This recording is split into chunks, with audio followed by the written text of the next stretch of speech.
മേയറോട് ചോദിക്കാം ഫോണിൻ പ്രോഗ്രാമിലേക്ക് എല്ലാ മാന്യ പ്രേക്ഷകർക്കും സ്വാഗതം. ഇന്ന് നമ്മോടൊപ്പം പതിവ് പോലെ തന്നെ തിരുവനന്തപുരം മേയർ അഡ്വക്കേറ്റ് വി രാജേഷ് ഉണ്ട്. സ്വാഗതം സർ.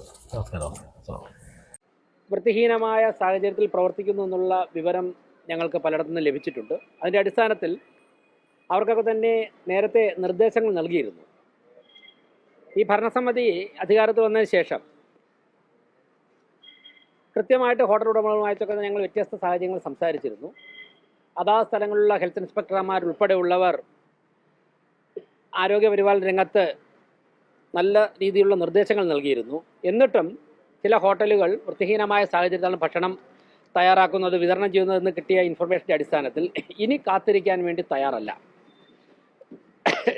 ശക്തമായിട്ടുള്ള നിയമ നടപടികളിലേക്ക് തിരുവനന്തപുരം കോർപ്പറേഷൻ കടക്കുകയാണ്. അതിൻ്റെ അടിസ്ഥാനത്തിൽ ഇന്ന് രാവിലെ ഹെൽത്ത് സ്റ്റാൻഡിംഗ് കമ്മിറ്റിയുടെ നിർദ്ദേശപ്രകാരം 95 സ്ഥാപനങ്ങളിലാണ് ക്ലീൻ സിറ്റി മാനേജർമാരുടെ നേതൃത്വത്തിൽ ഹെൽത്ത് ഇൻസ്പെക്ടർമാരും ജൂനിയർ ഹെൽത്ത് ഇൻസ്പെക്ടർമാർ ഉൾപ്പെടുന്ന 100 കണക്കിന് ജീവനക്കാർ പല സ്ക്വാഡുകളായി തിരിഞ്ഞുകൊണ്ട് പരിശോധനയ്ക്ക് ഇറങ്ങിയത്. 95 സ്ഥാപനങ്ങളിൽ ഇന്ന് രാവിലെ 7 മണി മുതൽ 1 മണി വരെ 95 സ്ഥാപനങ്ങളിൽ പരിശോധന നടത്തി.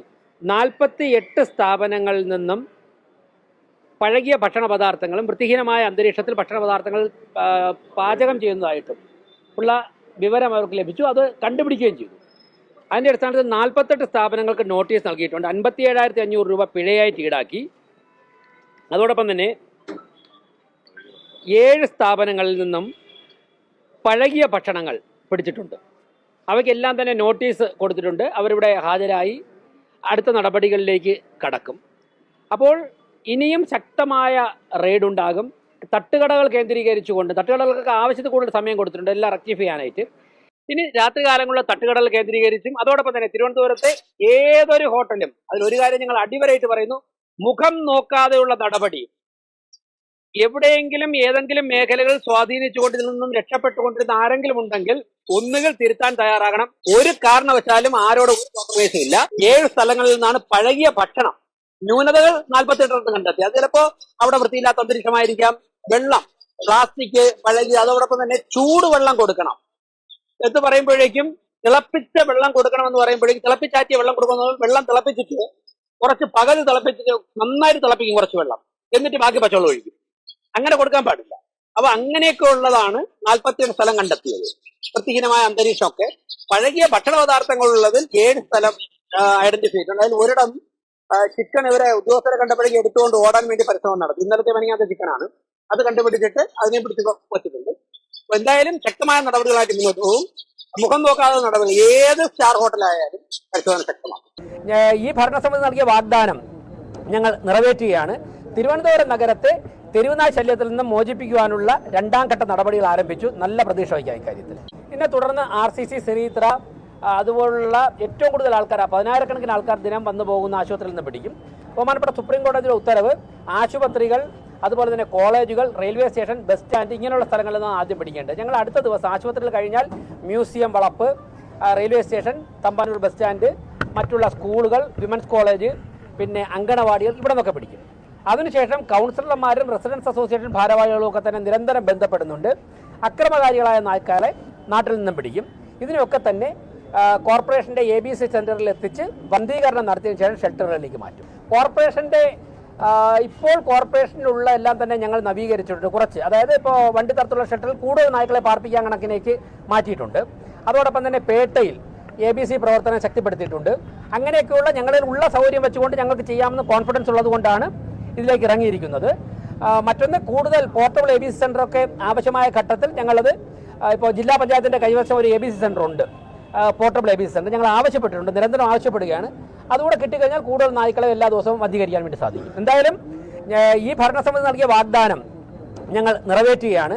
തിരുവനന്തപുരം നഗരത്തെ തെരുവുനായ് ശല്യത്തിൽ നിന്ന് മോചിപ്പിക്കുവാനുള്ള 2ാം ഘട്ട നടപടികൾ ആരംഭിച്ചു. നല്ല പ്രതീക്ഷ വയ്ക്കാം ഇക്കാര്യത്തിൽ.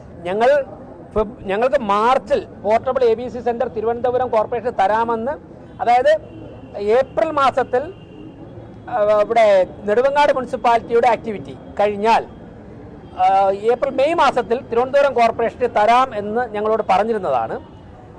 ഞങ്ങൾ അതിനുവേണ്ടി മാർച്ച് മാസത്തിൽ തിരുവനന്തപുരം നെടുമങ്ങാട് മുനിസിപ്പാലിറ്റിയിൽ ആക്ടിവിറ്റി നടക്കുകയാണ്. അത് കഴിഞ്ഞിട്ട് ഏപ്രിൽ മുതൽ തിരുവനന്തപുരം കോർപ്പറേഷൻ തരാമെന്ന് പറഞ്ഞിരുന്നതാണ്. ഞങ്ങൾ അതിനനുസരിച്ച് മണ്ണന്തല ഗ്രൗണ്ട് ഉൾപ്പെടെ തയ്യാറാക്കിയിരുന്നു. പക്ഷേ ഞങ്ങൾക്ക് കിട്ടിയില്ല. എന്താണ് കാര്യമെന്ന് ജില്ലാ പഞ്ചായത്താണ് പറയേണ്ടത്. ഇപ്പോൾ അത് കരവാരം പഞ്ചായത്തിന് കൊടുത്തിരിക്കുന്നതാണ് ഞങ്ങൾ മനസ്സിലാക്കുന്നത്. തിരുവനന്തപുരം കോർപ്പറേഷൻ ആവശ്യപ്പെടുകയാണ്. അത് ഞങ്ങൾക്കൊരു 45 ദിവസം തന്നു കഴിഞ്ഞാൽ കൂടുതൽ നായ്ക്കളെ വന്ധീകരിച്ച് ഷെൽട്ടറിലാക്കാൻ സാധിക്കും. ഞങ്ങൾ കൊണ്ടുപോയി വന്ധീകരിക്കുന്ന നായ്ക്കളെ തിരിച്ച് തെരുവുകളിലേക്ക് തുറന്നുവിടില്ല. ഞങ്ങൾക്ക് പാർപ്പിക്കുവാനുള്ള സൗകര്യമുണ്ട്. ചിലരുടെ അവകാശമായിട്ട് സർക്കാർ റോഡ് കൈകാര്യം കടത്തുന്നതായി മാറിയിരിക്കുകയാണ്. അവർക്ക് നൽകുന്ന ഒരു മുന്നറിയിപ്പാണ്. അവർ ഇപ്പോൾ തന്നെ ആ നടപടിയിൽ നിന്ന് പിന്മാറണം. അതിനെയൊക്കെ തന്നെ ഒഴിവാക്കുവാനുള്ള ഹോംവർക്ക് ഞങ്ങൾ ചെയ്തുകൊണ്ടിരിക്കുകയാണ്. അത് പൂർത്തിയാവുന്നതോടുകൂടി ശക്തമായ നടപടികൾ മുഖം നോക്കാതെ തന്നെ അവർക്കെതിരെ സ്വീകരിക്കും. ഇപ്പം ഞങ്ങൾ ഷെൽട്ടറിലേക്ക് 2 ഘട്ടമായിട്ട് ഞങ്ങൾ മാറ്റിയിട്ടുള്ളത് 110 നായ്ക്കളെ 108 നായ്ക്കളെ മാറ്റിയിട്ടുണ്ട്. ബാക്കി കൂടുതൽ കണക്കുകൾ ശേഖരിച്ച് പറയാം. ഇന്നത്ര നായ്ക്കളെ പിടിക്കാൻ സാധിച്ചു എന്നുള്ളത് റിപ്പോർട്ട് വൈകുന്നേരം ഷെൽട്ടറിൽ നിന്ന് വരുമ്പോഴേക്കും പറയാം. ഞങ്ങൾ മെഡിക്കൽ കോളേജിൽ നിന്ന് പിരിയുമ്പോഴേക്കും അതിനകത്ത് 6 നായ്ക്കളുണ്ടായിരുന്നു. ആ വാഹനത്തിൽ 6 നായ്ക്കളെ പിടിച്ച് കണ്ടതിന് ശേഷമാണ് പിരിഞ്ഞത്. ഇനി ബാക്കി കുറച്ചുകൂടെ അവർ വർക്കിലാണ്. വൈകുന്നേരത്തോട് പറയാം. നമ്മുടെ ഇവിടുത്തെ ഹെൽത്ത് ഡിപ്പാർട്ട്മെന്റ് എന്തൊക്കെയാണ് ഇവിടെ ചെയ്യുന്നത്? കാരണം ഞാൻ വേറെ വിഷയത്തിലേക്ക് വരാനാണ് അങ്ങനെ ചോദിച്ചത്. അതായത് ഒരു കോർപ്പറേഷനെ സംബന്ധിച്ചിടത്തോളം ഏറ്റവും പ്രധാനപ്പെട്ട വിഭാഗങ്ങളിലൊന്നാണ് ഹെൽത്ത് ഡിപ്പാർട്ട്മെൻറ്റ്. ഈ മാലിന്യ പ്രശ്നം പരിഹരിക്കുക എന്നുള്ളതാണ് അവരിൽ നിക്ഷിപ്തമായിട്ടുള്ള ആദ്യത്തെ കർത്തവ്യം. അതോടൊപ്പം തന്നെ ആശുപത്രികളുണ്ട്. നമുക്ക് കോർപ്പറേഷന് ഏകദേശം ഒരു 100-നകത്തുള്ള ആശുപത്രികൾ, വെൽനസ് കെയർ സെൻ്ററൊക്കെ ഉണ്ട്. ഇവിടെയുള്ള ഡേ ടു ഡേ ആക്ടിവിറ്റീസ്, ഡോക്ടർമാരുടെ കാര്യം, അവിടുത്തെ മരുന്ന് വാങ്ങുന്ന കാര്യം, അവിടുത്തെ ക്ലീനിങ് സ്റ്റാഫ്, നഴ്സുമാർ, അങ്ങനെയൊക്കെയുള്ള JPHന്മാർ, ജൂനിയർ പബ്ലിക് ഹെൽത്ത് നഴ്സുമാരുണ്ട്. ഇവരുടെയൊക്കെ തന്നെ കാര്യങ്ങൾ നോക്കണം. അപ്പോൾ ഇക്കാര്യങ്ങളൊക്കെ ഇവിടെ പിന്നെ കൊതുകിന് മരുന്നടിക്കണം, അതുൾപ്പെടെയുള്ള തെരുനായ്ക്കളെ പിടിക്കണം, തെരുനായ്ക്കളെ വന്ധീകരിക്കണം. ഇങ്ങനെ ഉള്ള ആരോഗ്യ മേഖലയുമായി ബന്ധപ്പെട്ടുള്ള എല്ലാ കാര്യങ്ങളും ഹെൽത്ത് സെക്ടറാണ് നോക്കുന്നത്. അതിന് ആവശ്യമായ കാര്യങ്ങൾ പർച്ചേസ് ചെയ്യേണ്ടതായിട്ടുണ്ട്. ഇങ്ങനെയൊക്കെയുള്ള ഒരുപാട് പ്രവർത്തനങ്ങൾ, ഹോട്ടലുകൾ, അവിടുത്തെ ഹൈജീനിക് സിറ്റുവേഷൻ മാനേജ് ചെയ്യണം, അത് വെരിഫൈ ചെയ്യണം. ഇങ്ങനെയൊക്കെയുള്ള ഒരുപാട് കാര്യങ്ങൾ ഹെൽത്താണ് നോക്കുന്നത്. ഇപ്പൊ നേരത്തെ പറഞ്ഞു ഹെൽത്ത് നോക്കുന്നതാണ് ഡോഗ് സ്ക്വാഡിന്റെ വിഷയം. ഞാൻ ഈ അടുത്ത ദിവസങ്ങളിൽ ഞങ്ങളുടെ ഒരു സുഹൃത്തിന്റെ വീട്ടിലൊരു പട്ടി വന്ന് കയറി. അപ്പൊ അയാൾ എന്നോട് ചോദിച്ചു, ഈ പട്ടി എന്ത് ചെയ്യണമെന്ന് ചോദിച്ചപ്പോൾ നഗരസഭയിൽ ബന്ധപ്പെടാം, പക്ഷെ അവരുടെ ഹെൽപ്പ് ലൈൻ നമ്പർ ഇല്ല.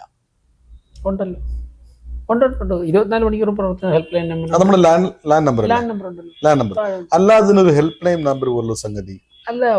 ഇവിടെ എന്താ നഗര കോർപ്പറേഷനിൽ ഒരു 24 മണിക്കൂറും പ്രവർത്തിക്കുന്ന നമ്പർ. അതുപോലെ തന്നെ ഈ വർഷങ്ങളായി ഉള്ളതാണ്. ഞങ്ങൾ വന്നിട്ടൊന്നുമില്ല, അതിന് മുമ്പേ ഉള്ളൂ. ഹോട്ടൽ തട്ടുകട വിഷയങ്ങൾ പറഞ്ഞു. ഞാൻ ഈ തട്ടുകടയിൽ കാണുന്നൊരു വിഷയം, പല തട്ടുകടകളിലും വൃത്തിഹീനമായ ചില സിറ്റുവേഷൻസ് ഉണ്ട്. 100% ശരിയാണ് പറഞ്ഞു തീർന്നില്ല. അതില് വളരെ പ്രധാനമായിട്ട് നല്ല ചൂട് വടകൾ പ്ലാസ്റ്റിക് പാത്രത്തിൽ കൊടുക്കും, ചൂട് പാത്രങ്ങൾ പ്ലാസ്റ്റിക് വെള്ളത്തിൽ കഴുകും, തീർച്ചയായിട്ടും ചൂട് പാഴ്സല് പ്ലാസ്റ്റിക് കവറിൽ കൊടുക്കും. അപ്പോൾ ഇത് നമുക്ക് പൂർണ്ണമായി ഒരു പക്ഷെ നിർത്താൻ പറ്റുന്ന വരില്ല നമ്മുടെ സിറ്റുവേഷൻ.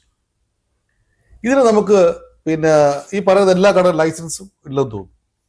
ഇങ്ങനെ പറയുന്ന കുറേ കെട്ടുപിണഞ്ഞ കോംപ്ലിക്കേറ്റഡ് ഇഷ്യൂസ് ഉണ്ട്. അതായത് സിസ്റ്റത്തിൽ കടന്നുകൂടിയ പാളിച്ചകൾ വർഷങ്ങൾ തുടർന്നപ്പോഴേ എല്ലാം കൂടെ അക്യൂമുലേറ്റ് ചെയ്ത് വല്ലാത്തൊരു പ്രതിസന്ധി പല മേഖലകളിലും ഉണ്ട്. അത് നമുക്ക് സൂക്ഷിച്ചാൽ കുരുക്കഴിച്ചെടുക്കാൻ സാധിക്കുള്ളൂ. കാരണം ഡേ ടു ഡേ ലൈഫിനെ ജനങ്ങളുടെ ഡേ ടു ഡേ ലൈഫിനെ ബാധിക്കാത്ത തരത്തിൽ ഇതെല്ലാം കറക്റ്റ് ചെയ്തെടുക്കണം.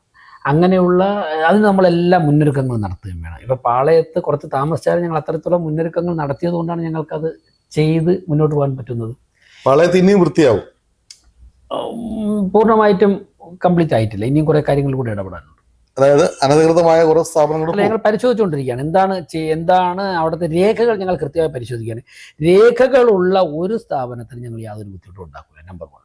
നമ്പർ 2, അവിടുത്തെ സാധാരണക്കാരായ കച്ചവടക്കാരുണ്ട്. അവർ ചില കാര്യങ്ങളൊക്കെ തന്നെ ചെയ്യുന്നത് നിയമമായി യോജിച്ചു പോകുന്ന കാര്യങ്ങളല്ല. പക്ഷേ അവരുടെ അന്നം മുടക്കിക്കൊണ്ട് ഇപ്പം തന്നെ കഴിഞ്ഞ ദിവസം അവിടെ ജീവനക്കാർ ചെന്ന് ഒരു ചെറുകിട കച്ചവടം നടത്തുന്ന ഒരാളിനൊരു ബുദ്ധിമുട്ടുണ്ടാക്കിയില്ല. ആരുടെയും ഒരു ഉൽപ്പന്നവും നശിപ്പിച്ചിട്ടില്ല. അവിടെ ഇരുന്ന കോഴി എടുത്ത് കളയുക, മീനിനെടുത്ത് കളയുക, അവർ വെച്ചിരിക്കുന്ന കുട എടുത്ത് കളയുക, അതൊന്നും നമ്മൾ ചാനലിൽ കണ്ടില്ല. കൃത്യമായി അവർ ഒരു ജീവനക്കാരും ആരെയും ബുദ്ധിമുട്ടിച്ചിട്ടില്ല. പൊളിച്ചു മാറ്റിയ കടകളുടെ തന്നെ നമ്മൾ പറഞ്ഞു, അങ്ങനെ എന്തെങ്കിലും നിങ്ങൾക്ക് ചെയ്യേണ്ടി വന്നാൽ അത് റീയൂസ് ചെയ്യാൻ പറ്റുമെന്നുണ്ടെങ്കിൽ ആ രീതിയിൽ മാത്രമേ ചെയ്യുള്ളൂ. അവിടെ കോഴി വെച്ചിരുന്നു. കോഴിയൊക്കെ തന്നെ ഇത് നടത്തിക്കൊണ്ടിരുന്നവരെ തന്നെ വിളിച്ച് അവരുടെ വാഹനങ്ങൾ കയറ്റി കൊടുക്കുകയാണ് ചെയ്യുന്നത്. ഒന്നും ഒരു ബുദ്ധിമുട്ടും ഉണ്ടാക്കിയിട്ടില്ല. പക്ഷേ ചില തെറ്റിദ്ധാരണകൾ പബ്ലിക്കിന് ഉണ്ടായിട്ടുണ്ട്.